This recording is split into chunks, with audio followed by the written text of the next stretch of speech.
It's always fun to sit down and listen to the stories from those that are creating the stories, the storytellers. Arrow.net, ARROE.net. We are unplugged and totally uncut with Don Winslow. Wouldn't you say, Don Winslow, that what Bill is going through is what writers go through? Because when we step into that writing space, I mean, we go into our own zone and creativity just flourishes. You know what? COVID in terms of work made very little difference to me. And I know how crass that sounds, but, isolation's been a writer's, work tactic forever, so I spend most all of my days, in a room with people who don't actually exist. But I love that feeling, though, because, in my mind, they do exist. That's why I like that movie, Beautiful Mind, with Russell Crowe, because I'm allowed to step inside that zone. Yeah, exactly. But then you go home and your wife will not speak the lines that you've written for her. What do you do in situations like that? Because I defrag a lot during the day because I want to break things down. But I'll do that. Yeah. I'll say, why didn't this person react the way that I thought they should have reacted? I know, it's frustrating because if they don't do it when I'm writing, I delete them, And apparently you're not allowed to do that in real life. That's frowned upon. That's one of the reasons why I like to use a writing instrument. I'll go out and buy a Mont Blanc for every writing project that I do, and then this way I never use it again. But I have it on paper so that if I do go in there and erase it, then I can't, not with a pen. But when I do the editing part, that's when things start going away. Yeah, I have this file. It's called whatever book I'm working on, right? And so it'll be City on Fire stuff, and so I'll delete like 10 pages because I don't think it's working. But then I put it into stuff, thinking, well, I could be wrong, and maybe I'll want this later. Well, I love moments like that because, you're right. It's like even when Paul McCartney writes his music, he puts, he doesn't use real words when he's writing songs like Yesterday. He's just sitting there just putting whatever goes in there. It's that stuff like you're talking about that actually could be inspired the next book. No, exactly. And I'll never forget, it was a story about some famous photographer who said, when you've got the perfect shot and then you're walking back to get your coffee and you kick the light stand, he said, look through the lens before you put it back the way it was, because you might have just hit on something better. It's almost like we've lived this life before. And do you feel like that as a writer, that the reason why stories move through you is because you've been here before? I do. I hate to admit that, but every once in a while I do get that crazy, Yogi Berra deja vu all over again feeling, like, wow, this seems familiar, and there's no reason it should. So now in the book City on Fire, we're talking about two criminal empires.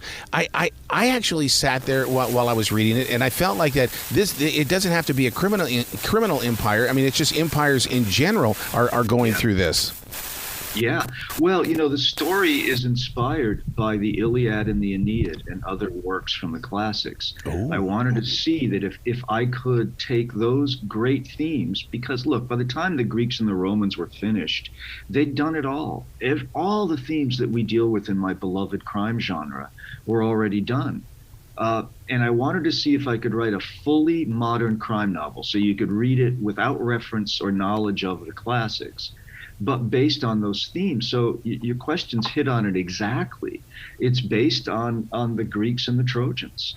Now, yeah, go ahead. I was going to say, but as that writer, do you ever cameo inside your stories? Me? Yeah. Do you ever appear in those stories? No. No, I wish I had a Bible here on the table that I could put my hand on it and swear that I'm none of these characters. Now, some people would disagree. I was at a book event one time years ago. My early books featured a guy named Neil Carey, and someone in the audience asked, "Are you Neil Carey?" And I was like shaking my head, and I looked at the back of the room, and my wife was vigorously nodding. And I said, "What do you mean? He's whiny." So in those moments where the spouse is involved, one of the things that I don't do is share my writing with my wife, because sometimes I think she's too blunt. Do you go through things like that as well? Because even Julia Cameron will say, don't share your stuff with family members. I do not. My wife's an interior commercial designer. I don't look at her sketches. She doesn't look at my manuscripts. And we've been married for 37 years. So I think it's a good plan, you know. That's like when I'm podcasting and stuff like that, and I know she's in the room next door. I won't be my normal self. I start talking like this. So it's like I don't want her to hear me. You go into your FM voice. That's right? it. That's it. That's it. Yeah, it's very nice to be here today. Thank you very much. I don't think she's that interested. You know what I mean? To like listen in. She's got her own life and her own thing, and you know. She comes to some of the events if it's a city that she wants to go to, or she has friends there, but otherwise, no, you know. So now, who is Danny Ryan inside your imagination? Because you are the seed popper. I mean, you're the one that had to bring this character forward, and to bring characters forward, especially since, you know, you're working with a series and stuff like that. I mean, this guy's gotta have some pop. Yeah, look, I mean, this is a trilogy, you know, so you know when you start it. And by the way, I wrote the first sentence 27 years ago. Oh, my God.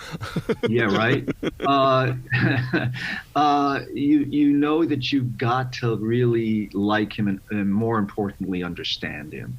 You know, and Danny's starts the books as a longshoreman, loosely connected with the Irish mob in Providence, Rhode Island, where I grew up. And he marries into the crime family. And because of that, out of loyalty, which is Danny's tragic flaw, its greatest quality and his tragic flaw, he gets involved in a crime war versus the Italian mafia in New England. And so we watch him go from this kind of regular working guy, you know, into a mob killer. And that's Danny. So how does this play out in your heart? Because there have been many times when my fingers have been on that keyboard and it's like I stop breathing when things like this begin to happen, when you start really bringing that character into situations that feel like the real life. Yeah. You know, it's funny. You feel it intensely, you know, and you almost want to hold back a little bit, like, Danny, don't do it. You know? But that's not the story. That's not the story that we're supposed to tell, you know. And so you continue on, and as you're aware, some scenes are tougher to write than others. So one of the things that I have a tough time dealing with is relinquishing it to the readers in the way that it's like, you know, Danny now belongs to us now. I mean, I realize he started inside your imagination, but he belongs to us now. Yep, absolutely. You know, I probably write somewhere between, you know, 10 to 14 drafts. And on early drafts, I'm not thinking about the reader at all. Don't care. It's a completely selfish act. Yep. But the later that I get in that process, the more I'm thinking about the reader. And by the last few drafts, that's all I'm thinking about. How does this fall on the reader's ear? How does it fall on the reader's eye? Is it comprehensible? You know, the pace of it, the rhythm of it, is that going to hold the reader's attention, you know, and make for a good read?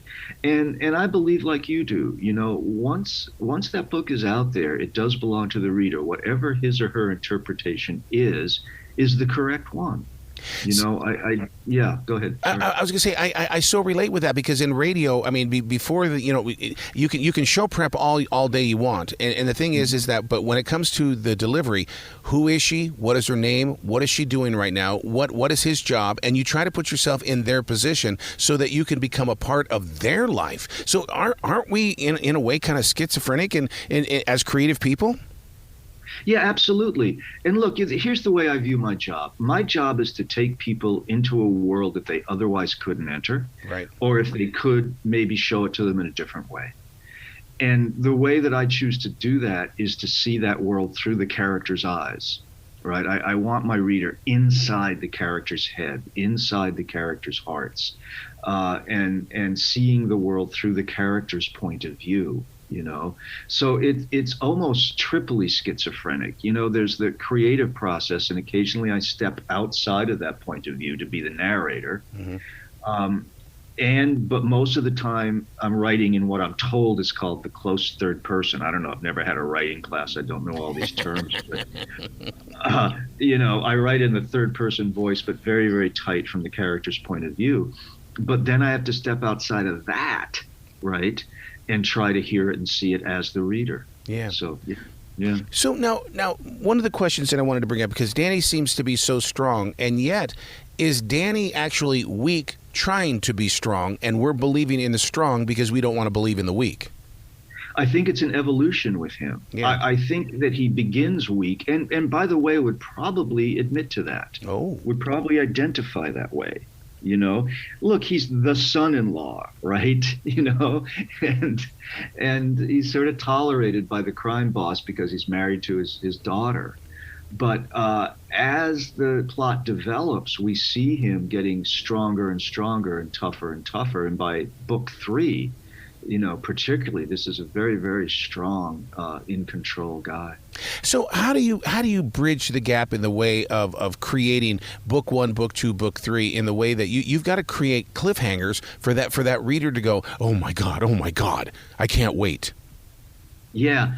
You know, in this case, by the way, it was pretty easy. I always saw this as a trilogy. I always saw Danny's life in 3 distinct phases. Wow. And each of those phases ended with what's next, you know? And so it really, I hate to admit this, I'd rather say, yeah, it was hard work and very skillful planning on my part, but I always saw it that way, and it was a natural kind of division. So your writing, did it start off as what I call word doodling, and all of a sudden these paragraphs started telling stories? You're going, okay, here we go. Yep, exactly that.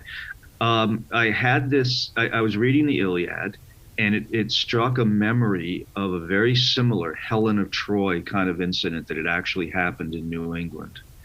And I imagine this guy watching this woman. He's laying on the beach, watching this beautiful woman come out of the water and somehow knowing that everything was going to change. And that sentence, as I said, it's 27 years ago, and I put this book down, and picked it back up again. And for years and years, when I was busy writing these 3 big books about the drug trade, and I wrote a big book about the NYPD. Yeah. And then I finally had the time and the space to really sit down and work on these books. So was it the typical where it's like you put it away, but when you would, let's say several months go by, it's like just picking it up. I mean, you knew exactly where you were, and it's like no time had ever gone by. Yeah, exactly. Sometimes it'd be years between picking it up. Yep. I'd finish another book, or there'd be an afternoon where I didn't feel like working on the book I was working on. So I'd say, let's check in with Danny, let's write a little bit of that. And that's exactly the way it was. Yeah. Until recently, like the last 2 years. And then I really just focused on these books. Well, it becomes the soundtrack of your life is what it does. Some people have music. We have words in front of us. Exactly. And to deal with that, people outside of your circle or outside your imagination don't understand that. I sit there with a writing desk on my lap all the time because words just won't stop flowing. Isn't it the truth, man? It's sometimes at night, you're trying to sleep and you just say, shut up. Would you just shut up? But you do live in that world, and I don't talk to even good friends, we'll say politely, what are you working on now? And I'll just give them a sentence, because I think you can either write about it or talk about it. It's very hard to do both. Do you ever give them the answer when they ask, where does this all come from? I don't know. Because you can't explain it. There's no real explanation. We all get asked that question all the time, right? I'm sure I'm going to be asked it 5 times this morning, and it's a natural question. I get it, it's not a dumb question, but the honest to God answer is, I don't know. Yes. I'm just grateful that it does. And, but the other real answer though is pretty boring, is that we work on it, right? I'm at my desk at 5:30 in the morning, whether I feel quote inspired, closed quote or not, I'm going to sit down and I'm going to type. And a lot of times, you might be an hour or 2 in before you type your way into anything decent or anything productive. Yeah. But that's the gig. That's the job. So many people don't understand that daily discipline, because I'm with you. I'm a morning writer as well, and I've had to retrain myself to do the defrag journal in the afternoon, only because I just want to break it down. I want to understand. I want to make sure the paint on the wall is the right color and it smells like this and all that stuff. And if I don't break it down, then I'm going to get it wrong. Yeah, exactly. Listen, I think that, given my schedule, by about 2 p.m, I know I'm probably not going to write anything new that's decent. Yep. It happens sometimes, but not very often. And so then I use that time to go back and do exactly what you're talking about. Some days I'll just look at verbs, right? I'll go back over a couple of chapters and I'll just look at the verbs, and say, is that the best verb? Is it accurate? Can I do better? Or nouns, or I go through just deleting adverbs. It's just lazy writing. Did you ever get addicted to it, the thesaurus? Because because I'll sit there and I'll go, there's got to be a better way I can say this. Yes, sometimes I go to the thank you for, I can't pronounce it. It's too early in the morning. I go to that book. Of course now they're all on computer, but not very often. I will often go to the dictionary to check that I've used a word accurately. Mm-hmm. That I just haven't been lazy and just, slobbered some word out there. I got to make sure that it means what it's supposed to. Oh my God. I have become addicted to, when you say that, using the word accurately, I will sit there and I will look up a word in the dictionary and I'll sit there and do several pages just on that word to make sure that I know the history of it, that I'm using it correctly, and that when other people are around me, I'm going to go, there's a better way that you can use that word. Yeah, absolutely. But that's what we're supposed to be doing. I mean, that's the craft, and that's what makes it hopefully fall easily on the reader's ear. Yeah. So do you, because in radio I can't see a listener. In writing you can't see your reader. How is it that you're able to still feed your soul?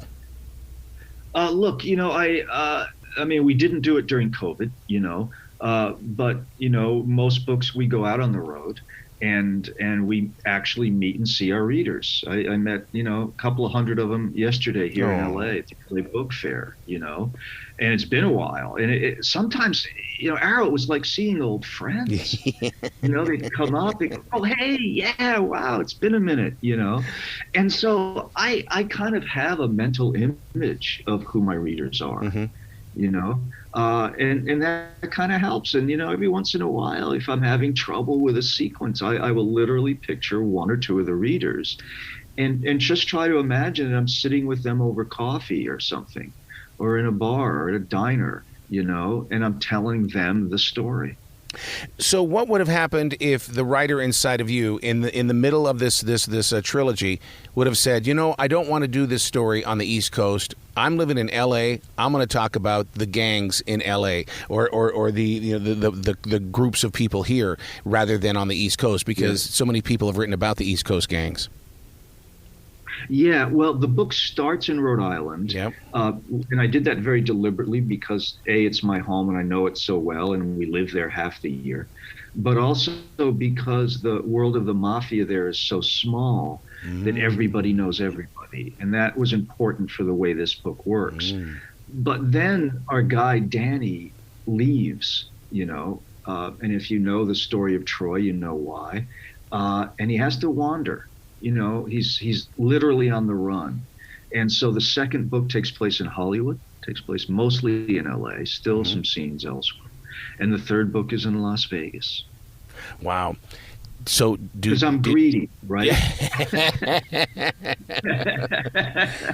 So then are you the type of writer that's got to go to the scene to be able to do it, or are you able to do enough Google research? Well, here's the thing. I'm very much into locales, and I always go to the scene. Nice. Always. And I've recovered mistakes. I did a book called The Force, and I had a guy sitting in a restaurant in Harlem and seeing something happening on the street. So, I went back to that restaurant before I turned the draft in and realized that from the seat that he was sitting, he couldn't see what I said he saw. Oh, yeah, because those readers will pick up on that. Those readers will pick up on that, and then there's nothing you can do about it because it's already in print. No, that's right. And I was so glad I went, or I did a big scene on the National Mall in Washington, right? And I walked it with my wife for hours, and I would put her in one position and me in another to make sure that the firing angles I had were possible and the sight lines that I had were possible. Having said that, you can get on an airplane or in a car, but you can't get in a time machine. Yet. Right. Yeah, Elon Musk is working on that, trust me. Yeah, I'm sure. And so, and so you do have to go back. It's not necessarily Google. Sometimes it is, but you go back to books and magazines and newspapers, and look at, okay, what was there then. I did a book, scenes of which were set in Saigon in 1958. Wow.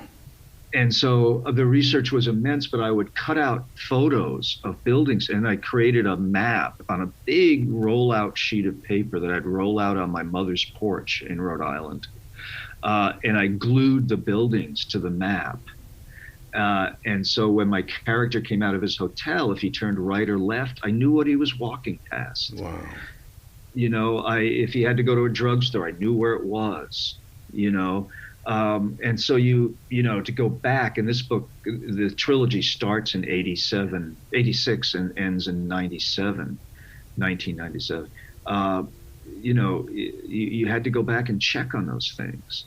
What was there? What was the music that was playing? Yep. If he turns on the radio, what's going to come on? And particularly, like in Vegas, and that was tricky. What was actually there? Because it was an era of great both demolition and building, which is part of what the book's about. And so what existed? Wow. I love where your heart is, dude. I love your writing. I love everything that you're planting. You got to come back to the show anytime in the future, Don. The door is always going to be open for you. Thank you, man. I really enjoyed our conversation, so I'll come back anytime. Absolutely. Well, you be brilliant today, okay, sir? I'm going to try. That's a high bar to jump, but we will do our best, Arrow, and you too. All right. Thank you, sir. All right. Bye-bye.